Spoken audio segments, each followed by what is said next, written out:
Good morning. It's Monday. It's Mojo time.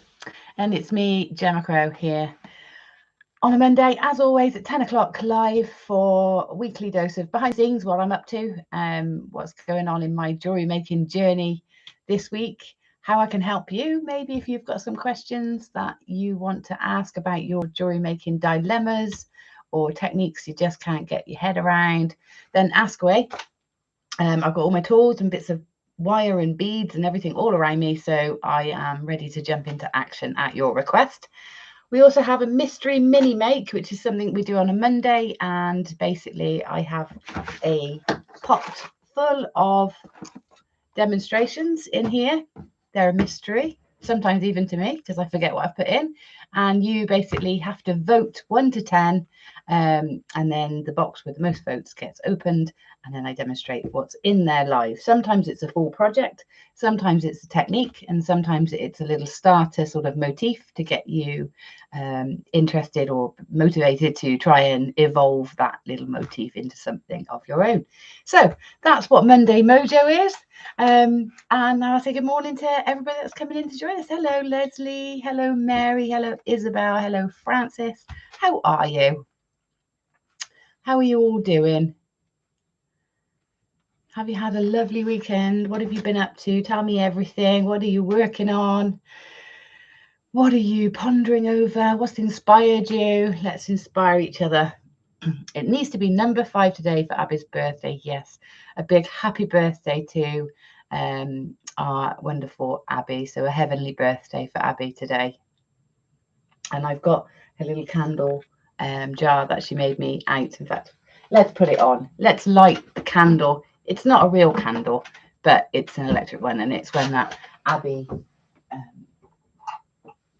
made for me for Christmas. So I'll put it on and then I'll show you. I'm not sure how well it's going to show up here, but this is the candle jar that Abby made for me for Christmas with the help of the lovely Isabel. So thank you, Isabel and Abby. There's our candle. So I'll put that on just there for Abby this morning. In fact, if I put it in the back cupboard here, it might show up a bit better and we can all see it burning. Oh, lit, not burning. I don't want to set any fire alarms off today in here. Let's pop it there. Can we see it there? Yeah, we can see it there. That way then. That's it. There you go. It's burning just above our heads. Or above my head. I go that way. Yeah. I got Abby's candle on top of my head. Oh. Good morning, Marjorie. Good morning, Isabel. Yeah, perfect, Isabel. Just right, wasn't it? Jane, good morning, Gemma, and happy heavenly birthday to Abby. Ah, that's cute, isn't it? Yeah, it's funny. Abby bought me a book for Christmas, and it's a Donna Ashworth book, and it's a children's book. So it's a children's poetry or poetry aimed at children. I know Abby knows I loved reading to my nieces and nephews, and the other day I was reading through it to try and find a poem to put into my nephew's card. It's his birthday next week. And I thought, oh, that's nice. I can put a little poem from Auntie Gem, from the book in there. And I hadn't noticed before, but on one of the pages, Abby had it signed by Donna Ashworth, and it was a poem about moving home. And I think she must have bought me the book at the point that I was moving house. It was a beautiful poem, and it did bring a tear to my eye. It was wonderful, a lovely little sort of gift. So far into the future, it was lovely. So good morning, Sil. Nice to see you. I hope you're okay. I'm not going to be with you all that long today. I've had a terrible night with my stomach. I had a few weeks where it hasn't been as bad. And then yesterday I had a really bad, last night I had a really bad attack. So I'm suffering a bit today. So I'm not going to be with you forever because I'm going to the doctors. So I'm just going to, we're going to get through chatting and seeing how everybody is and get some inspiration flowing between us, and then do a demo, and then we'll say goodbye until next week. Oh, I can still drink coffee, which is a godsend, isn't it? So what's anybody working on? Do you remember last week I told you I had those gorgeous beads that were dug up locally, Roman glass beads? Well, I had the design approved by the owners of those beads, and I've started working on it.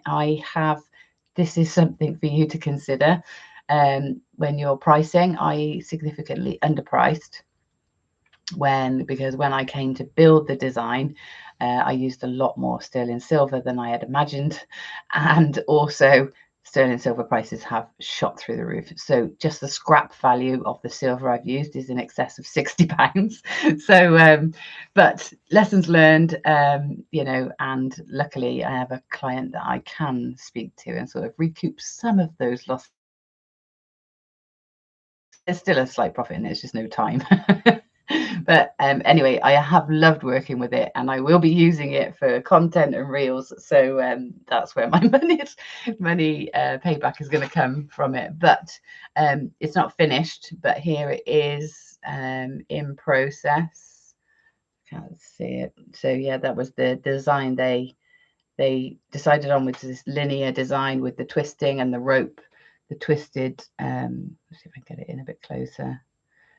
Twisted rope detail on there.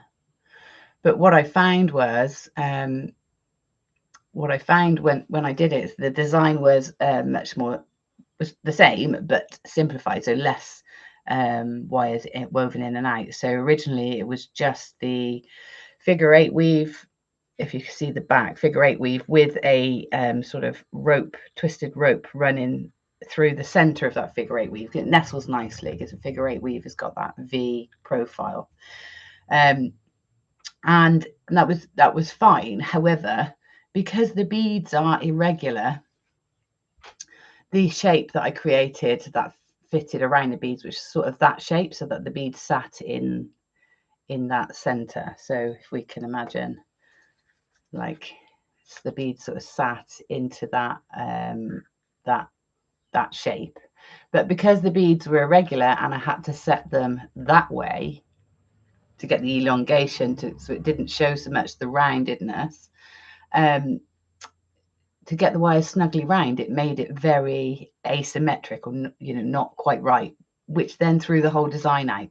So I then found I had to go back over it with other wires to sort of distract from that higgledy-piggledy-ness and create a new frame to set the beads into, so that they sat within a frame, which is why I ended up using a lot more wire than anticipated. And I just wasn't happy with how it looked before, so I've put that on. So even though I've used a bit more wire, I'm much happier for this to go out into the world than I would have been with the original design. So I'm hoping, I mean, it's quite a large piece, but I'm hoping it's what they had hoped for and imagined. So now my only dilemma now is whether to oxidize it. I would like to oxidize it. Chris says no, because he says they wanted sterling silver, and if it doesn't look like silver, they might not. But I think the age will work, and I think it will pick out the detail, because I think the detail is lost at the moment, all the weaving and twisting. And yeah, you say no, Sylvia, you say no, but you're not a fan of patinas and oxidizing anyway, are you? You like the shiny finish. I don't know. You say no. What is anybody else saying? Yes, I have, Mary. That's mainly what I drink, peppermint tea. So after I've had my coffee in the morning, then it's just peppermint tea all day.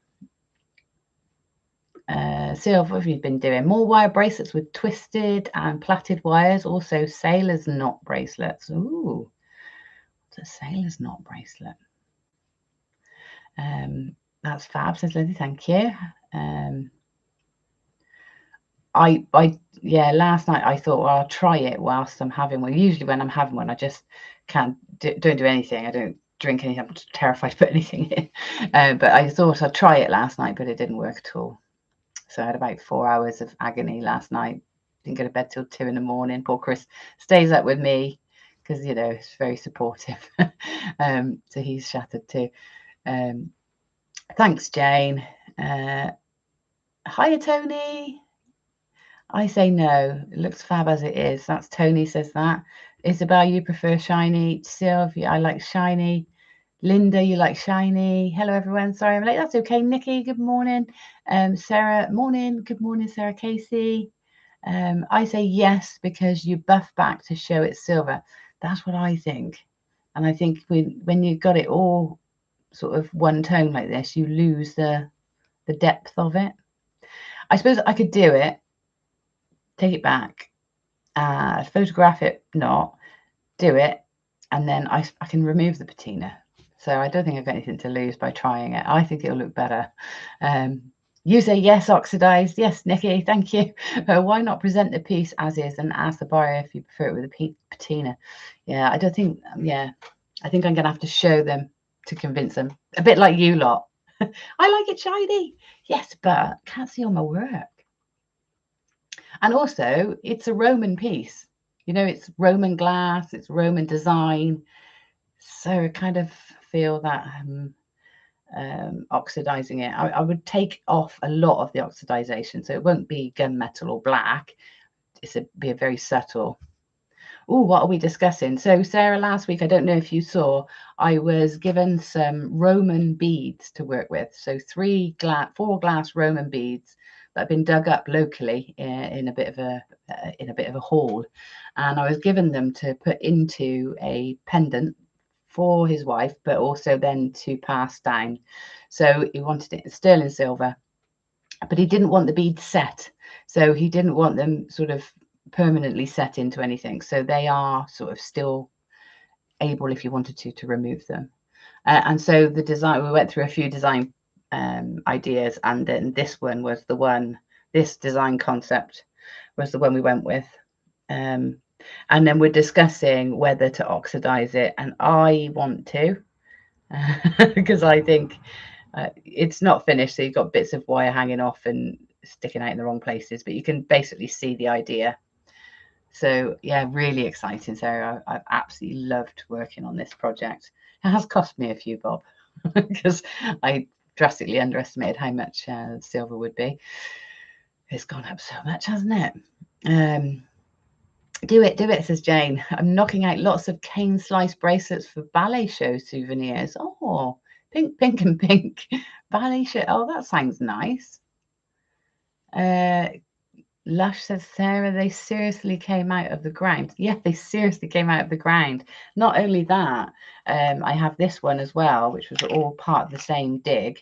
Those vases found, and handles and all sorts of things. And around here, there's been some amazing finds, Roman finds, and Viking, obviously, because there's the big battle at Stamford Bridge locally. So there's been some massive excavations and finds around here. Recently, I don't know if you want to look it up, but Pocklington, which is town just over the hill, about 6 miles away, which is our local town, they found a horse stood up.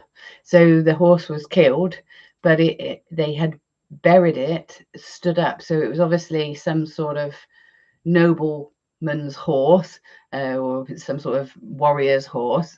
And they found the horse stood, and they had buried it stood up. They had also buried the chariot and the shield. So obviously there is a battle where the person, the warrior, lost his life, and it was obviously very highly revered, and so they had buried everything as if it was there. The man wasn't there, funnily enough, but the shield and the chariot and the horse stood up.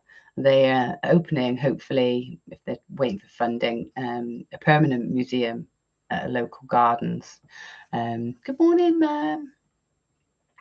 Yeah, so there's been a lot of finds around here, but this is a gardener. He's worked on this land as a gardener for his whole life, and yeah, he's found many things over the years, dug up many things, some of them part of bigger hoards, but these beads were just sort of bits he found in amongst pottery and other sort of life, what's the word I'm looking for, domestic sort of items.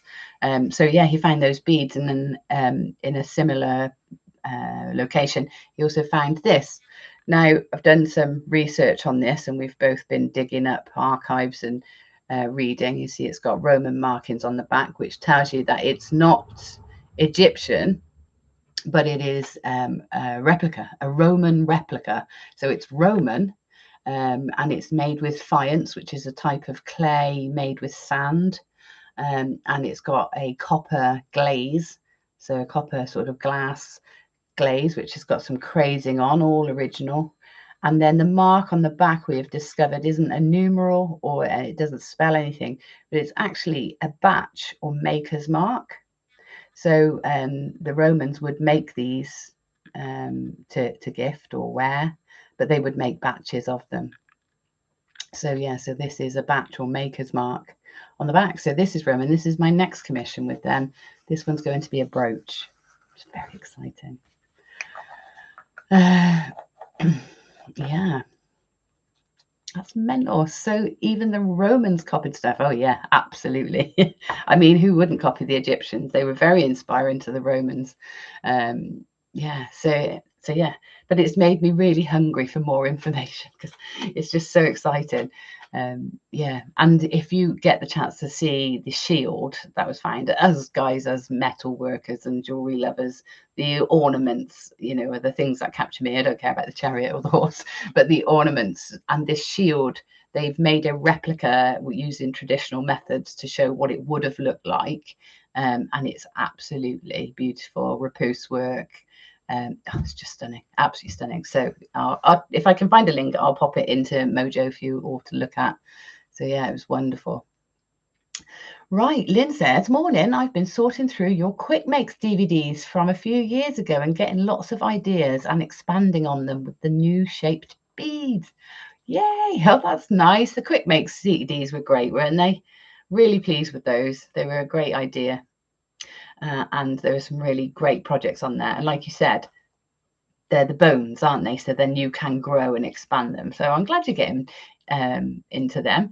It's a little bit like what we do in the mini mystery make, isn't it? So little projects, little starter projects or techniques that you can then grow and expand on, and really quick things.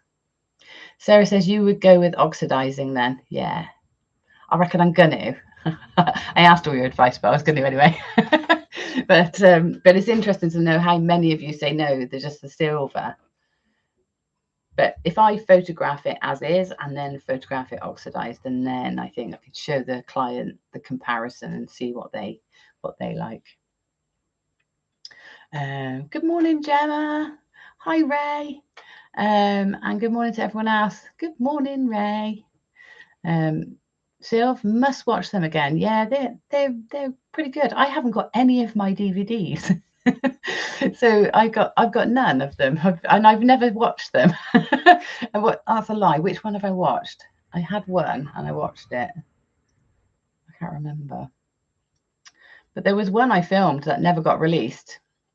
I've still got all the projects, so perhaps I could go with that. It was an animals one, so it was all things animals. So there were horses. Did I show you the horses last week? I was going to make them into a tutorial, but where are the horses?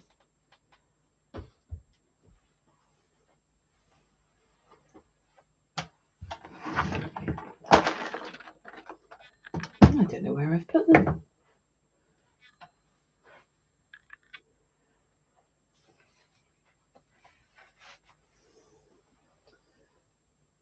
Oh, here they are. Oh, there's two. Oh, there we go. Yeah, I was going to make them into a tutorial, but I think actually they're a bit too simple to stretch out into something as like a tutorial. But let me see which way. So that's the way to show you. There's one. He has been oxidized. Can you see him? There you go. There's one horse. And there's another one just experimenting with different manes. Here's another one. And then these were the ones that were actually for the DVD. I don't know if you remember years ago, I did a zebra. That was this design, but it was, you know, I did it stripy. So yeah, these are a bit big. They look like a pair of ears, don't they? Just a pair of, yeah. So I won't. They're a bit big for a pendant. It's a bit much, isn't it? Yeah, but I thought if you tessellate them, they make a nice heart. So I could do something small and tessellate them to make a heart. Anyway, it's something I'm evolving.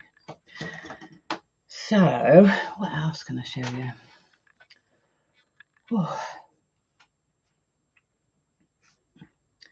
You don't normally like oxidizing, but on this occasion, given the beads are so old, I think oxidizing would be in keeping. Yeah. Wall art, silver. Yeah, it could be a bit more rustic. Big earrings, I'd wear them. Yeah, well, the big ones probably a bit too big for earrings, but I try to downsize them. That sort of size might be okay for an earring. But do you remember the threaders I did the other day? And I don't want to give all my ideas away, but do you remember the threaders we did on one of the tutorials, one of the mini makes?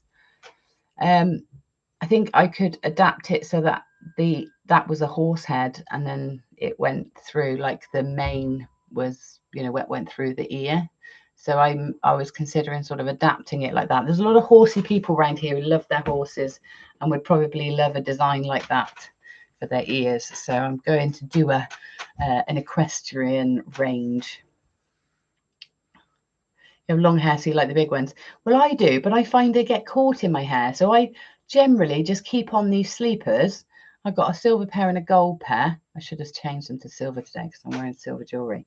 I got a silver pair and a gold pair, and sometimes I just think, oh, I need to dress them up. I just put a little bead on, you know, put a charm on. So at Christmas, I put some little Christmas trees or stars. And like today, for example, if I have my silver ones in, I might put a sparkly bead on to match my tassel, just to make it tie in. But most of the time I'm a bit lazy to change them, so I just keep sleepers in because they don't get caught in my hair. I don't have to take them out at night or for the shower, they just stay. These ones were an 18th birthday gift, so that's going back nearly 30 years. Am I 40? No, I'm 47 this year. So yeah, these are an 18th birthday gift from my dad. So I don't even think he knows. Probably doesn't even remember, but I still wear them. Could make elf ears from them, yeah. You like long dangles? I love long dangly earrings. I stopped wearing them when I got Willow because she was a pup and she would have definitely took them out or tried to bite them. She wouldn't bother now, but yeah, no, in the summer when I have my hair up more, I'll definitely go back to wearing bigger earrings. Good morning, Wendy. How are you? They're the right size too. Yeah. Yeah, they are. They're a good size, aren't they? Just enough to sort of look like you've got earrings in, but yeah, these are just a very simple gold hoop. Yeah.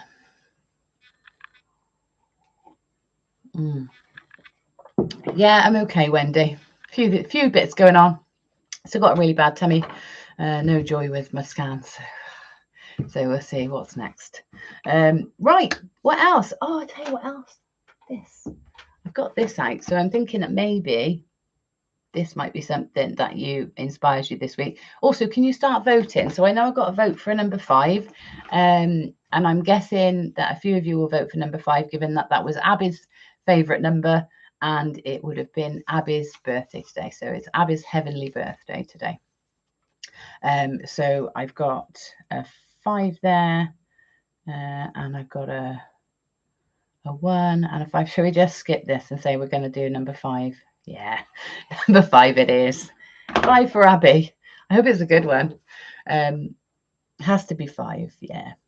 So I didn't use this yesterday, but I came in just out of interest to have a look. I knew there would be a palette in there somewhere, but Chris and I, when we got married, we had a several day of 3-day, two-day event, and so we had lots of things for guests to do throughout the event. Just a lot of people didn't know each other, so we put on activities and things that people got mingling and talking, but also we put a few things on so that we would have some keepsakes from the day too. You know, both of us love art and making and doing projects together. So one of the things we did was a many hands make artwork project.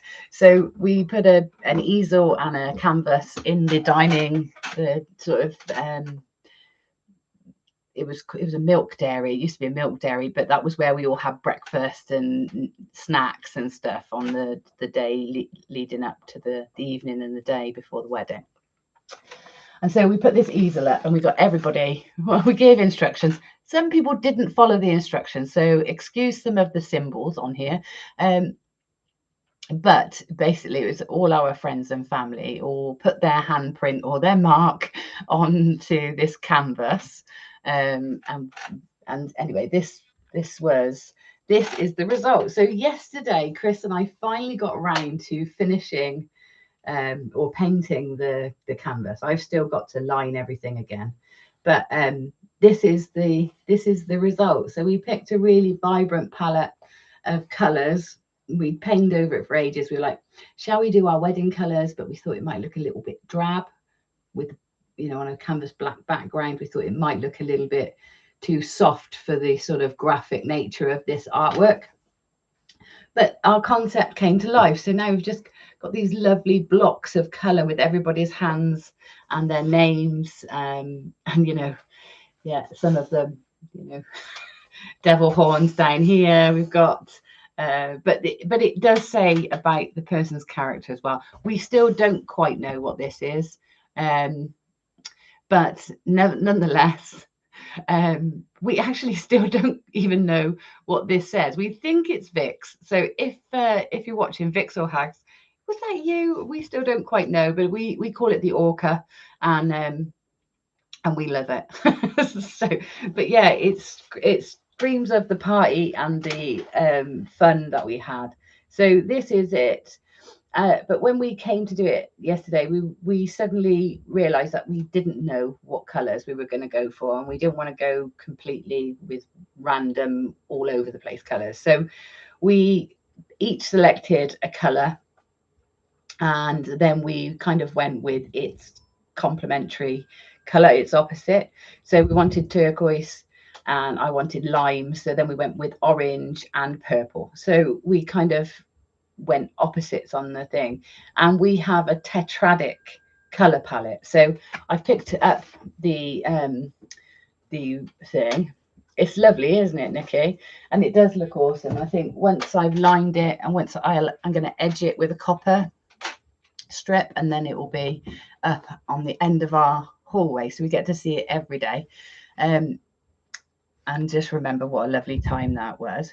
So when I thought, right, I'm going to look at this and show you. So it actually lines up really beautifully with this tetradic color palette. So tetradic means 4 colors. We have 5, but I'm going to tell you why it works. So we've got if we look at I'll try and get my fingers in the right place. So it's this one here, the blue green, which is the turquoise, and then the red violet, so a very red purple, and then we went with a lime green and an orange. So that forms the 4 colors in that tetradic palette.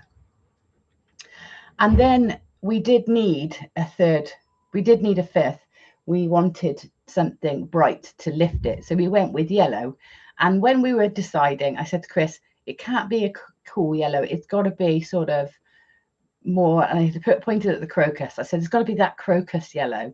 So we went with this warmer, slightly orangier, redder yellow, a bit denser rather than this sort of acid yellow. And now when I looked at the palette, so I was thinking, well, you don't really get a palette with 5 colors, so why did it work? But The reason it works is because it was a fifth color, and it was sits directly between that orange and that yellow. So bringing a fifth color in can really work. So actually we could have brought in this blue up here as well, because it sits directly between the red violet and the blue green. So can you see how that would work? So when you've got your color palettes, you don't have to rigidly stick to it. You can add a fourth or a fifth color in. You just have to sort of really consider where that sits within your palette. So it was really cool. Yeah, watching. And we talked about Roman jewellery, and what else did we talk about? All sorts of stuff, oxidized or not to oxidize, and now we're on color palettes. Yeah, it is a lovely keepsake. I'm glad you think it looks lovely, Tony. We love it. We're thrilled to bits with it. I can't wait to outline it, but it's going to take a long time because I want to get all the black lines consistent now between them. So yeah, so if you haven't got a color wheel, get one. It's really useful. The other thing I discovered is that I found two colors that I really want to work together in a piece of jewelry now, and that's the lime green and the blue green. So I absolutely loved this combination here. So I feel, even though that's quite tonal, it still pops because the lime and the sort of petrol tealy blue just sort of, I don't know, it works. So I'm going to get my apatite, neon apatite, and peridot out and bring something together with that color palette, because I just think it looks gorgeous and so summery. So yeah, so watch your screens for that. But yeah, so maybe this week have a think about a tetradic, color palette, so that it helps you bring 4 or more colors into play, and maybe get you to think about combinations that you hadn't thought of before. So if I looked at this, I could think, right, there's a combination there. There's peridot, there's carnelian, there's neon apatite, and there's garnet.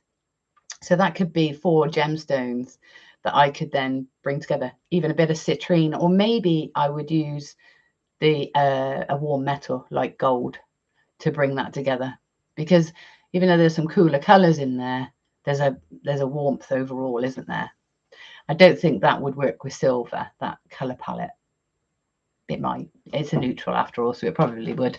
But I think, you know, the warmth. So remember, when you bring in colors into a design, you can bring it in with color, actual gemstone body color, or you can bring it in with your stringing materials, or your your textiles, or your metals. So, you know, the warmer tones. So your coppers would bring in the red, oranges, even browns. Your golds brings in the yellows, and maybe the oranges, depending on what kind of gold you're using. And your silvers brings in your greys and your whites, and also they add that lightness as well.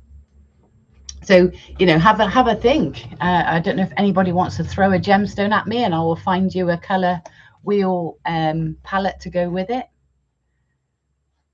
Everything looks great in oxidized copper. It does. It's a perfect neutral, isn't it? Brown. It's perfect neutral. So when you oxidize copper, you get this lovely warm brown, and it does seem to go with everything. My favorite colors together is dark red and pale pink and peridot. Oh, let's see what that looks like on the color wheel. So let's go in for a red. What was that? So dark red, pale pink, and peridot. Well, dark red, got red violet. So see if I can find that. So on my color wheel, I suppose you've got a tint of red if you go with dark red and then light red. So you've got a tonal palette there, and then you are sort of doing an opposite of that. When I think in your dark red, I'm thinking you're going garnet. So you are on the, you know, the sort of more violet side of red than the orange side of red. So if I move my color wheel to the more violet side, then I can see that the complementary color there is your peridot, is your lime green. So let's go here.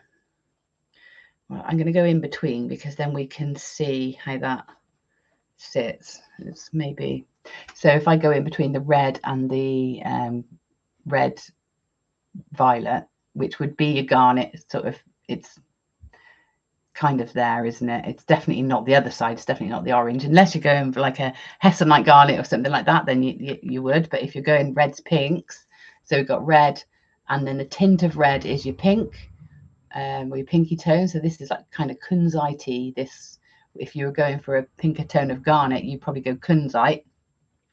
And then here, straight opposite, I'm terrible at this in the camera, you've got your lime greens or your blue greens. So you've got your yellow green and your bluer green here, and turquoisey colours. So yeah, I can see how that palette works. Complementary palette, but tints and tones within it. So you can also do that. So a complementary palette is when you complete opposites on the colour wheel, but every colour or hue then has a tint, a tone, and a shade. So a tint is if you add white to a colour, a tone is if you add grey to a colour, and a shade is if you add black to a colour. So obviously black to white is a scale, white here, black here, and then in the middle is grey. So varying levels of white and black together gives you a tone of that hue, and then just white gives you a tint, black gives you a shade. So you can have a whole color palette, pretty much a whole tonal color palette within one color just by adding black, white and gray. As you can see here, I think the most stark of those is probably in the yellows. When you look at the yellows, it's almost like a browny ochre color, then almost like a beigey color there, then lemon, and then yellow. But those tonally work because they're all the same hue, just with added blacks, whites, greys. So I'm looking at my garden. This is so interesting. Yes, perfect. Garnet and rose quartz. That is a lovely combination. It's a very romantic combination, isn't it? But also try garnet and kunzite. That works really well, particularly if you've got quite a purpley garnet, because the kunzite has that purpley tone to it. And morganite with the more orangey garnets, because it's got that orangey tone to it. So it's like adding white to garnet to get that color. I'm looking at my garden, and the red robin bush is dark and light green with orangey red new leaves on a black climbing frame behind. Beautiful. The amount of red robin leaves I have photographed, Sylvia, is unreal.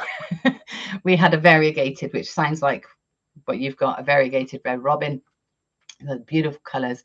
And then as that red pops through, and then the contrast of the whatever it's against, yeah. So yes, take palettes from nature. I love ivy. When you see ivy, when it's that first vivid limey green alongside the reds coming through, I've got millions of photos of that as well. Again, that is peridot and garnet, isn't it? It's just those two colors. So when I see colors, I'm always thinking in gemstones. When I look at a lovely sunset, I'm thinking, what gemstones are there? You know, what palette is that? And it's just lovely when you start seeing.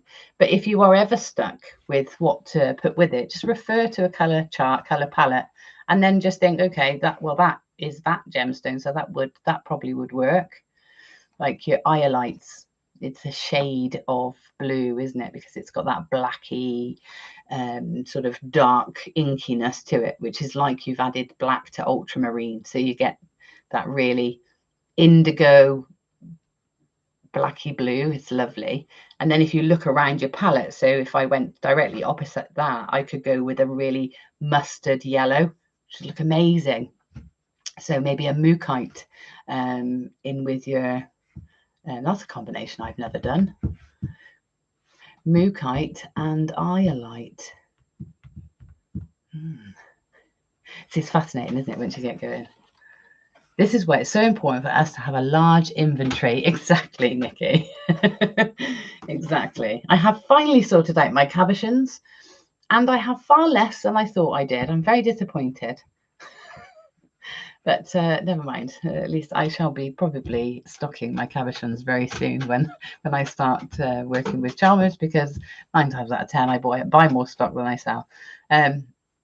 Yellow and purple, yeah, again, lovely. Depends sort of what that would be. So purple is, so violet, if we go with a true purple, which is directly between ultramarine blue and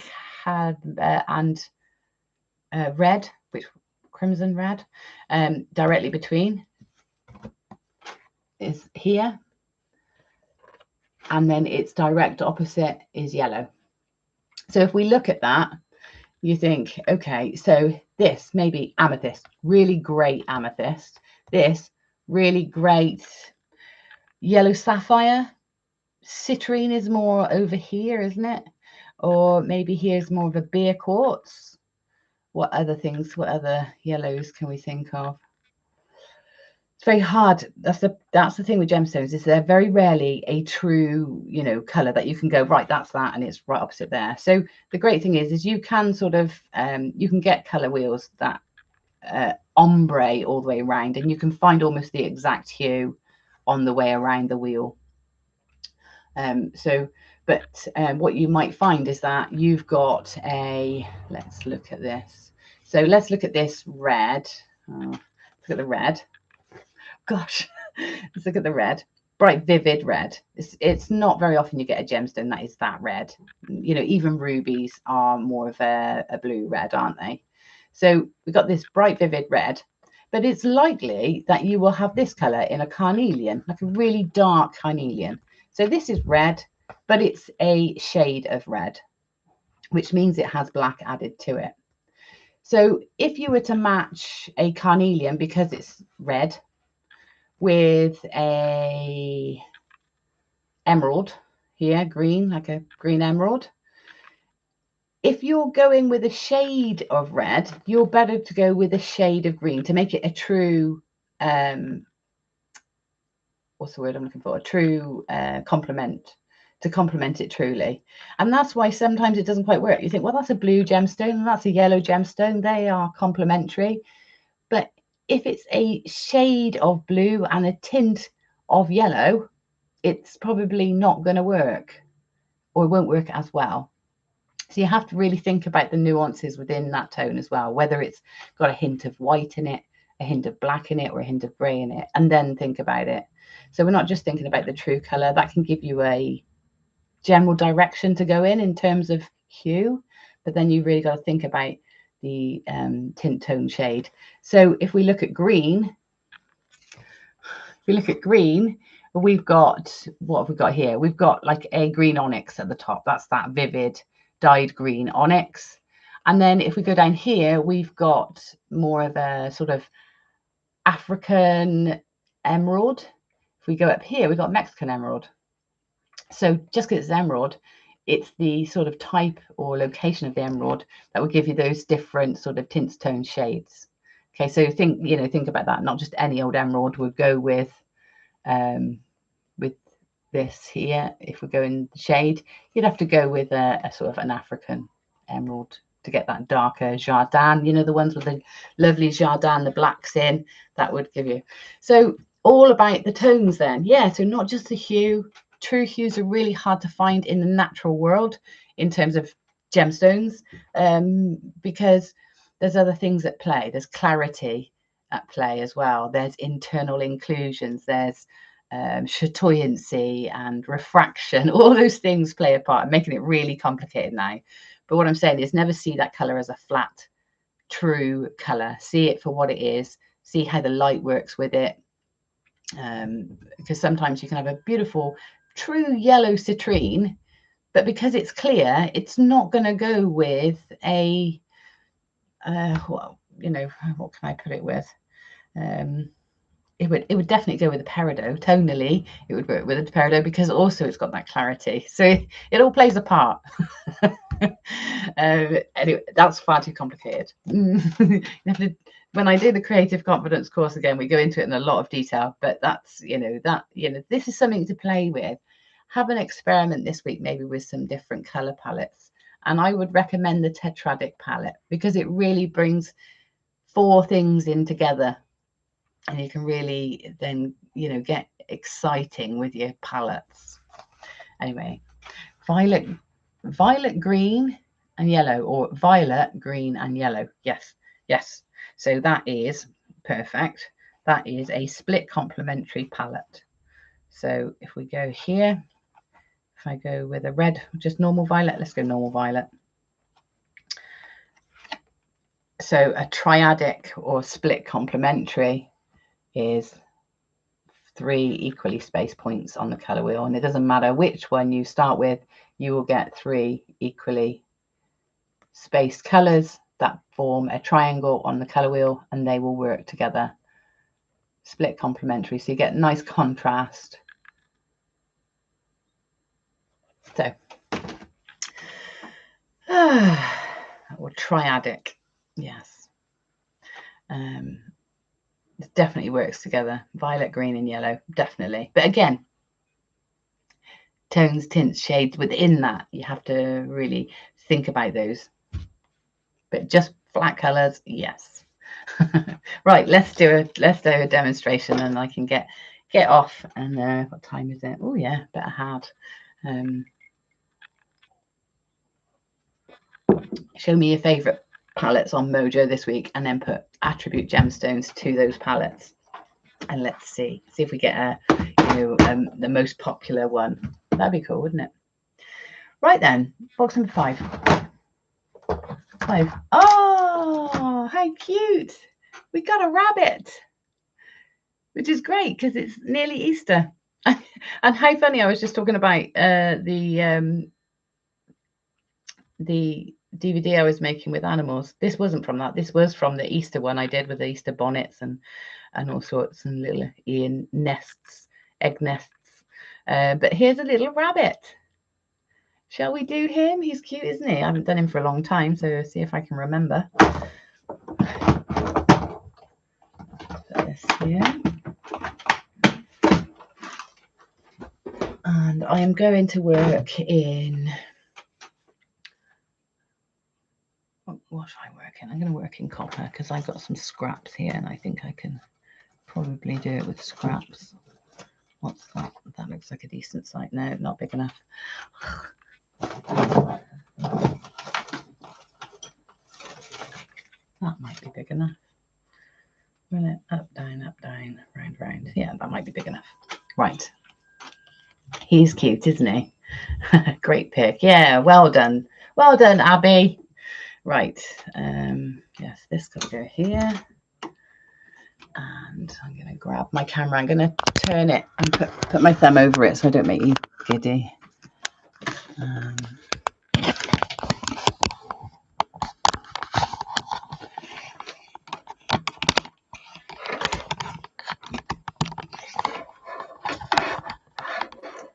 that? Let's come in a bit. Down a bit. There we go. Right, so here's the little rabbit. I'm just going to adjust the settings while we have a look at him, as we get the focus in the right place.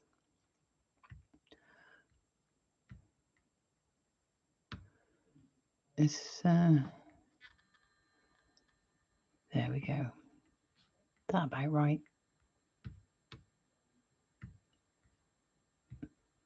Okay, so yeah, we're going to do this little rabbit. Obviously, he can be earrings, he can be a little pendant, you can suspend him from his ears. Maybe it's a bag charm, maybe it's a card topper. But anyway, it's the basic shape. So we're going to do the body, feet and tail all with sort of one piece of wire. And then we're going to add his little nose and eyes and mouth in with another piece. Okay, so I've got a length of wire here, which is, let's have a look, 10, It's about 20 centimeters and it's a 1mm wire, and I think that will be enough. Okay, and then we want to find roughly the central point so that we can work from the center and then work round to do his body and set that space. So he's just like an Easter egg, isn't he, with ears, really?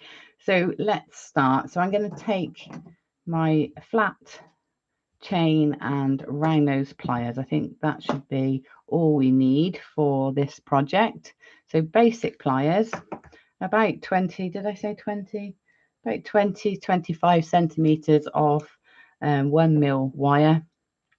And then we're going to start to create the shape of him. So I'm going to find the center roughly, and I'm going to hold it with my flat nose pliers. Now I'm going to use my flat nose pliers because it gives me actually almost the perfect width between the ears that I need.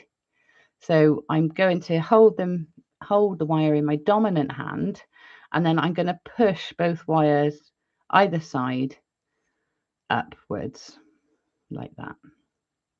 Okay, so that's created the little center of his head and the start of his ears. Okay, and then I'm going to come up along and decide how long I want his ears to be. So we want them probably about 2 centimeters. Is that right? Let's have a look. No, about 15 millimeters tall, okay, to be in scale.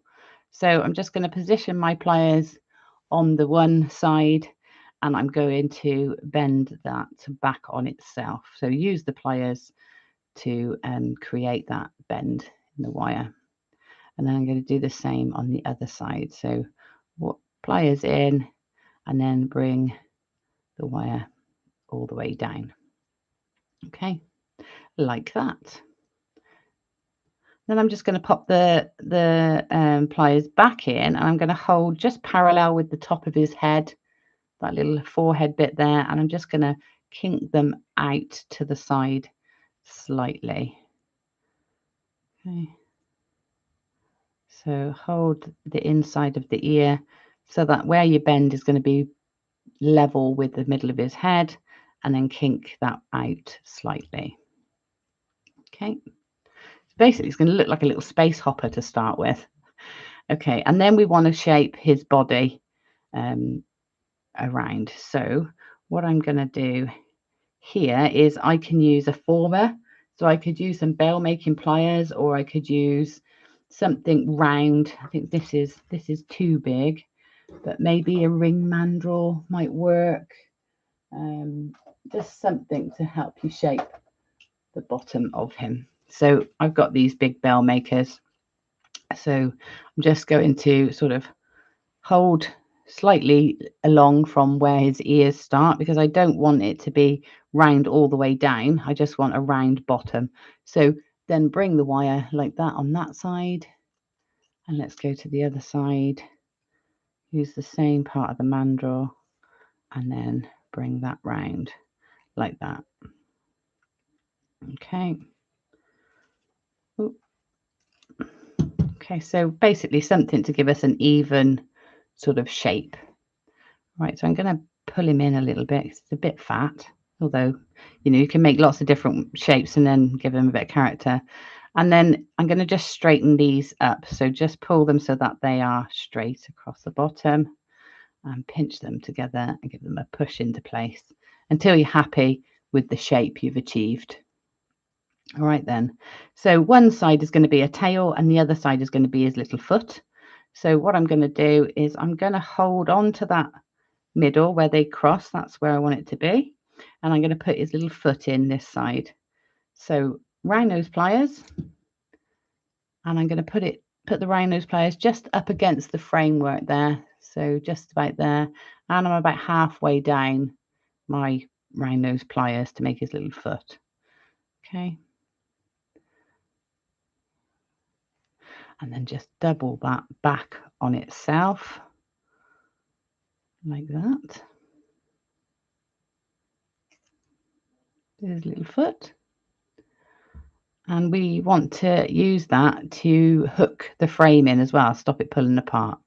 Okay, so if I just have a play with that. Just make it the right size. Just check it's the right size before you commit.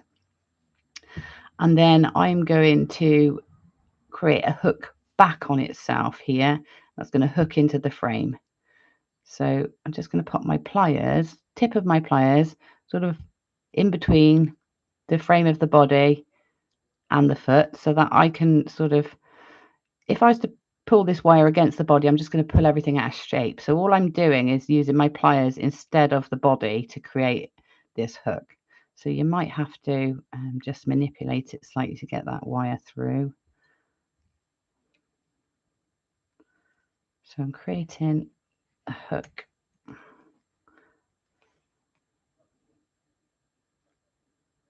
Like that.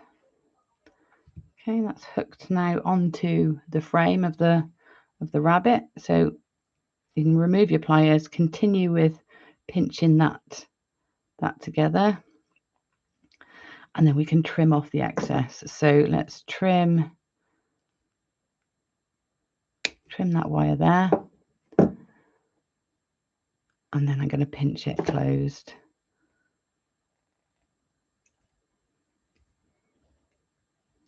Pinch that closed so that it's now secured onto the frame. That's sort of now holding the frame in place. And then this side we can just create a loop with our round nose pliers to make his little tail. So what I'm going to do is I'm going to pull it up to go around the frame a little bit, and then do the loop this way so that it sits outside. Otherwise it's just going to look like a little loop on the bottom. So if I pull that up and then do my loop that way, it makes it a bit more prominent. So round nose pliers, I'm going to go for a slightly bigger tail, so I'm going to go about halfway down my pliers, and then I'm just going to roll that until it's sort of in the place I want it, and then finish that loop there, and there's his little tail. And then we can trim off the excess like that, and then just make sure that that loop is closed up. Now you probably would benefit from binding that in place there, just to keep it held. I mean, it depends where you're going to use it. If you're putting this as a card topper, you don't need to strengthen that really. You can just have it as is. But if you were going to wear it as a piece of jewellery or a bag charm or something like that, you might want to bind that to secure it. Okay, so I feel he may be a little bit fat, so I'm just going to pinch him a little bit in, see if I can narrow that shape down a bit. It won't matter, that'll be fine. Okay, so now we're going to put his little face in. So his face is nice and simple. I'm going to take another piece of 1mm wire. You could go down a gauge here to a 0.8. In fact, I think I will out of ease. Yeah, I'm going to go down to 0.8 just to make it easier and less chunky. So let's go this end. I don't need much wire, just my little scraps is ideal. All right, so we want a figure of 8 shape. That's going to create his cheeks, and then one end is going to spiral in to make his nose, and the other end is going to spiral down to make his little teeth, mouth sort of area. So what we want is our figure 8 to span this sort of top section here, okay, so that we can stitch it either side. But we need a little bit of space for his beady eyes as well. So I'm going to have a look at my pliers and just sort of think, well, actually, I'm going to have to probably work on the largest points in my pliers there to make sure that those cheeks sort of span. If this is really wide, there's nothing to stop you using the wrapping to almost imitate whiskers. So you could do a much smaller face in the middle, and then, you know, the wraps could look like little whiskers. So let's just play with it for a minute. So to make this figure of 8, you can, I'm going to start sort of just off center here and pull one side. Let's go right down to the bottom, make it a bit bigger. One side round like that. And then the other side, I'm going to pull round the other way. Okay, roll them in. Just even that up. And then what we can do is we can take that into position there and think, right, do we need it bigger or smaller? So you can see I probably need it a little bit smaller. So all I will do is just put my pliers back in and twist inwards a little bit just to tighten up that figure 8 and see what that's done. So that's made it a bit smaller. Now it sits inside in about the right position. Okay, so quite far up, just enough space above the cheeks for little eyes. Okay, so one of these we're going to make into the mouth.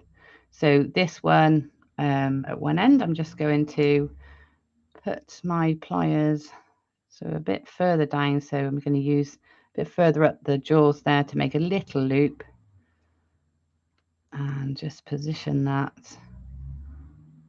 Just put it round in the middle there. Okay, so sits just underneath and in between the figure 8 shape. And then I'm going to trim the wire off.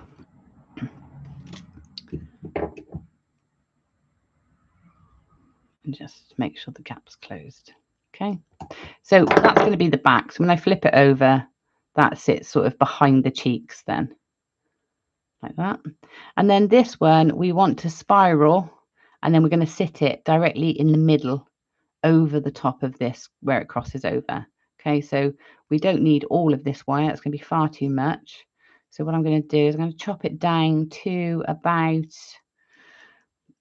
sort of 1.5 centimeters. Let me just check the measurement. Yeah, about 1.5 centimeters from where it crosses. So trim that down. And a tip here, because we want the spiral really tiny, really tight, a tip here, I'm just going to squash the end of the wire in my chain nose pliers. So give it a squash. If I show you what that looks like. So give it a squash down. Can you see how I've squashed it? And that makes it narrower, which means I can get a tighter center.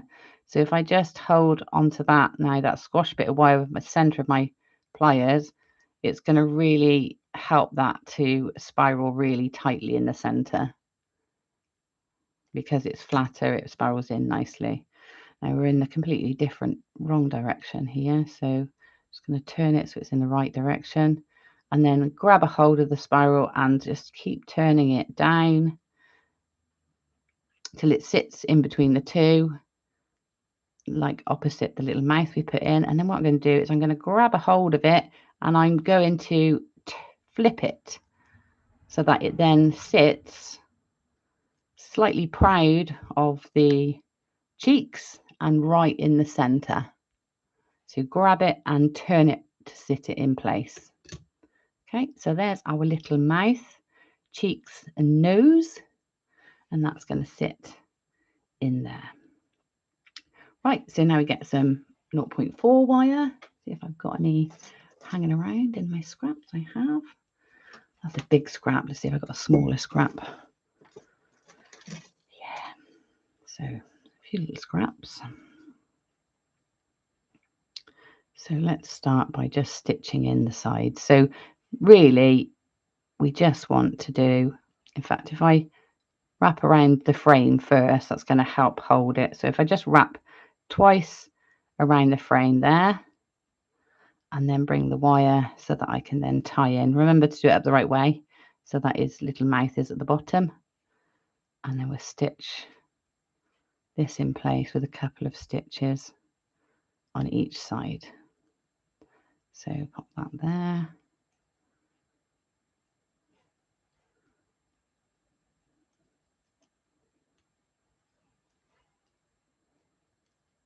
Shift it up. Make sure the stitches are nice and close together.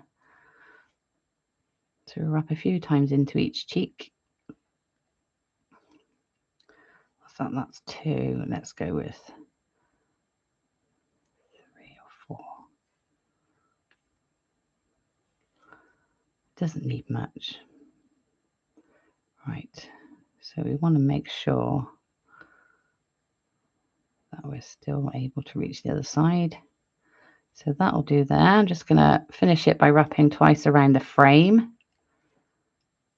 and then cut my wires off on the inside of the frame. So like as far into there as possible. That just helps prevent any wires from pinging out.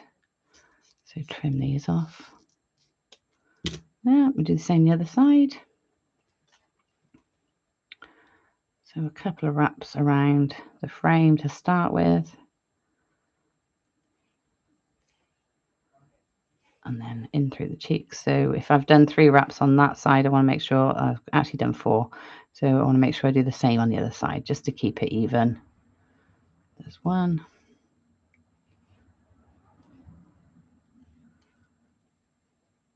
2.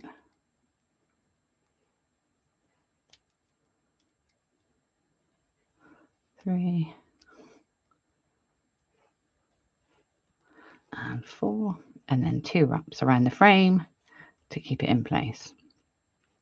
Now, wherever possible, when you're wrapping things in, tying things in like this, always try and finish your wrapping or your, especially if it's, structural, keeping things in place, always try and finish your wrapping around 1 wire rather than around 2 together, because it just isn't as strong if the wire is spanning 2 wires. It's more likely to come loose than if it's just going around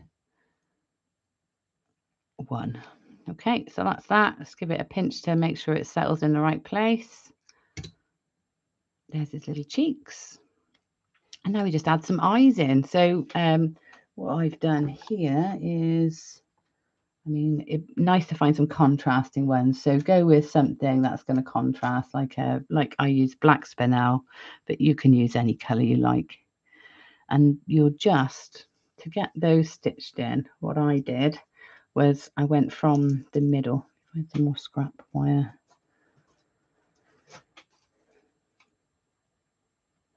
I don't think that's quite enough. So I'm trying to be good and use up all my odd bits. Right, so when you stitch his eyes in, if you want a central point to hang him from, then this is a good idea. So take your 0.4 wire and make it a U shape with it, like that. Okay, and that can be what you use to put a jump ring through to hang your piece. So make a U shape like that, and then wrap in between the forehead. So thread that through, position it on your rabbit like that, in between his ears, and then take the wires around like that, and then you've got this little loop in the center, okay, without having to add a jump ring. Right, so let's continue to wrap here. This might have been easier to do before you put the face in, so actually you might want to reorder how you do this. But basically we're going to wrap around in between the ears, and we're going to use these to add the eyes in. So that's a few wraps that side, and we do the same on the other side. Get this in.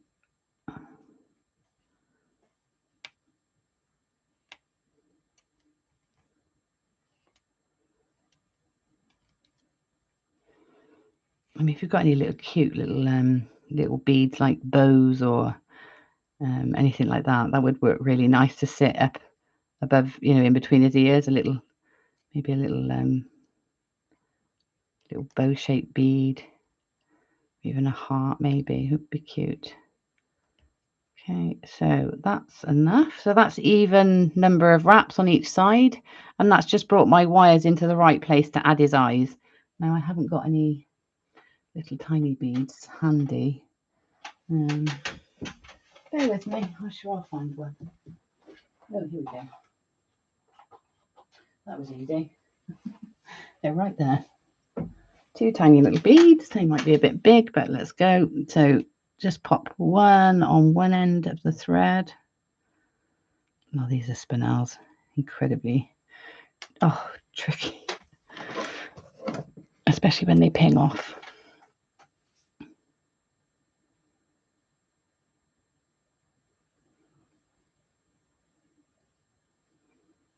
Come on.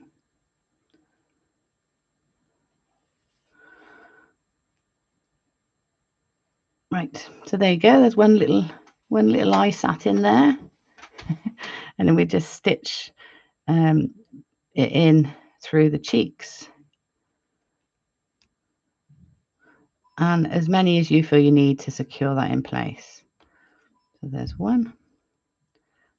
Definitely 2 as a minimum, I would say, stitches wise.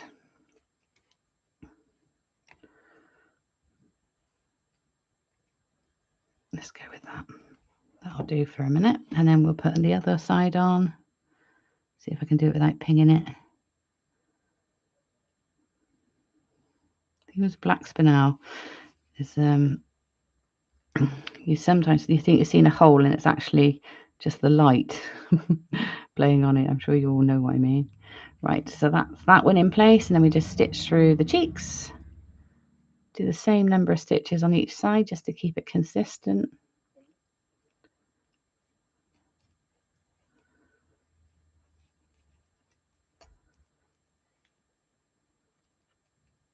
There we go. And then obviously trim the wires off. And then, so there's our little rabbit. All we need to do now is think about the shape of his ears, because they need to be a bit better than that. To be honest, I think I could have made these a bit bigger. I think in proportion, he's quite a short little fat rabbit, and his ears are a bit short for him. But here's how I do them. So now you've got that shape, just give the ends a pinch to sharpen them up a bit, just slightly, not too much, because otherwise you'll end up with this sort of shape too pronounced. So that there, and then we're going to try and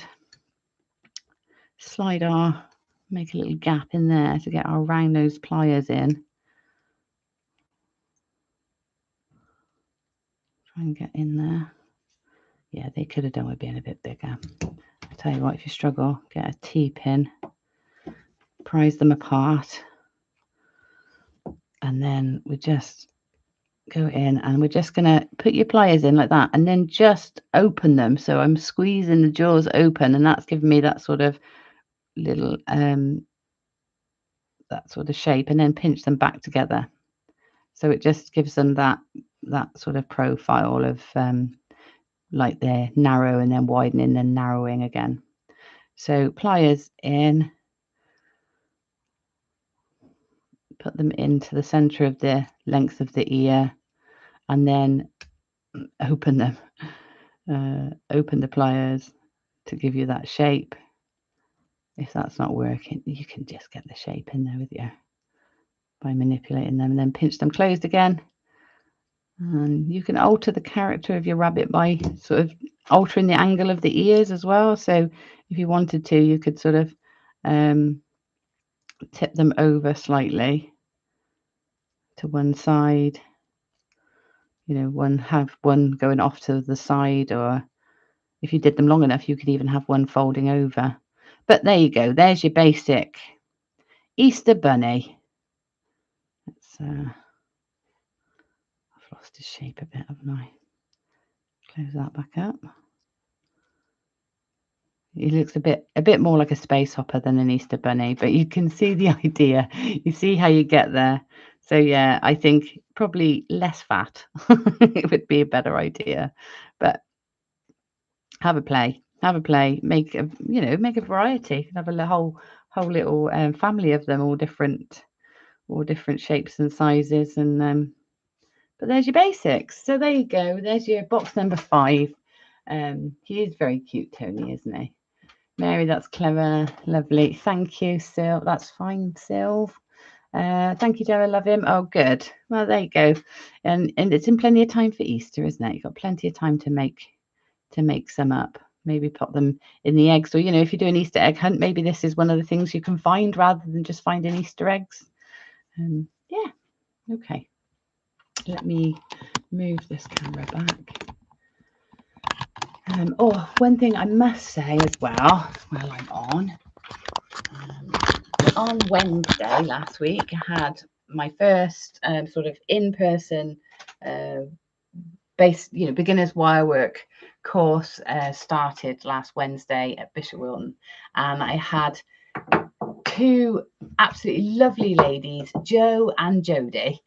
So if you're watching, Jo and Jodie, hiya. It was absolutely smashing to meet you. Now, Jo, has followed me for years, since Jewellery Maker days, and travelled a long way to get there yesterday, and has rebooked to come on another one. We had a lovely time. And then Jodie is new. She found us fairly recently, but she now joins in and watches the shows. So hi Jodie, it was absolutely smashing to meet you, and can't wait to see you again. And the same for all of you. If you know anybody, or if you would like to share, anybody in this area that would like to do a bit of jewellery making with me, wire work, etc. The sessions are for beginners, people that can cater for people that have never picked up a pair of pliers, but they're also great for people that have some wire work skills but would like to really hone their skills as well. So it's really like a refresher on all the basics. So spirals. Next week is rosary links and wrap loops, etc. So if you do know anybody, or you know of any networks up here where that might be appreciated, please share the event to get more people interested. That would be great. But yeah, it was a smashing session. So you love him or her, just say them. He would be lovely on a long stick in a plant for Easter. Oh, that's a good idea. Like an Easter bunny hunt little sign. Oh yeah, that's a really good idea. Okay, so that's it, folks. That's all, folks. I'm gonna get going now and see if I can sort my belly out and try and get that better. Bully the doctors into taking me on the next set of tests. In the meantime, have a lovely week. Show me your colour palettes and your gemstone choices. That would be great to see. So any new combinations. If I actually get round to doing my lime green and petrol teal blue combo, I will show you. Other than that, thank you for joining me today. Hope you all have a lovely week. Happy birthday again to Abby in the heavens. And I'll see you all very soon. Lots of love. Bye.